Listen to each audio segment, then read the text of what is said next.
Léa, la petite fille aux yeux rieurs, a souri doucement. Elle n'a pas tout de suite fait jouer petit Arthur. Non. Avec une grande délicatesse, elle a pris petit Arthur dans sa main, ses petits doigts se refermant doucement autour de son uniforme brillant. Puis, elle l'a posé avec beaucoup de soin sur le rebord large et blanc d'une grande fenêtre. Ouh, quelle incroyable surprise pour notre brave petit soldat de plomb!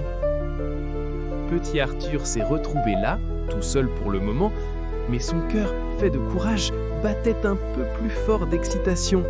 Ses grands yeux bleus, toujours pleins de curiosité, se sont ouverts en grand, en très grand.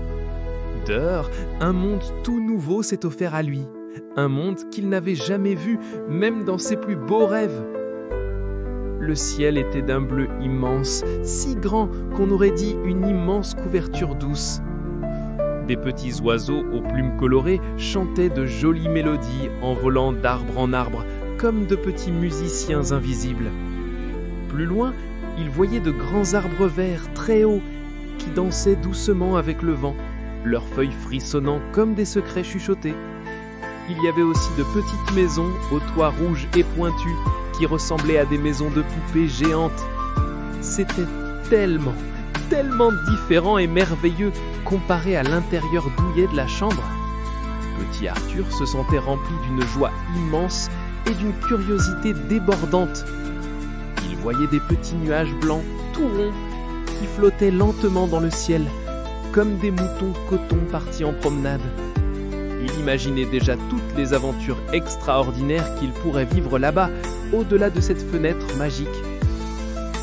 Si seulement je pouvais y aller, juste pour un tout petit tour, pensait-il avec une pointe de rêve dans son cœur de plomb. Il était si absorbé par cette vue merveilleuse, par toutes ces couleurs et tous ces sons du dehors, qu'il n'a pas remarqué tout de suite un très léger courant d'air qui a commencé à souffler. Au début, c'était juste une petite brise, comme une caresse invisible sur son chapeau. Mais le courant d'air est devenu de plus en plus fort, de plus en plus rapide. Il a fait frissonner les rideaux légers de la chambre qui se sont mis à danser comme des fantômes joueurs. Et là, doucement, petit Arthur a senti que ses chaussures noires brillantes glissaient un tout petit peu sur le rebord lisse de la fenêtre. Il a commencé à vaciller. « Oh là là !» a-t-il pensé, son petit cœur de soldat qui tambourinait.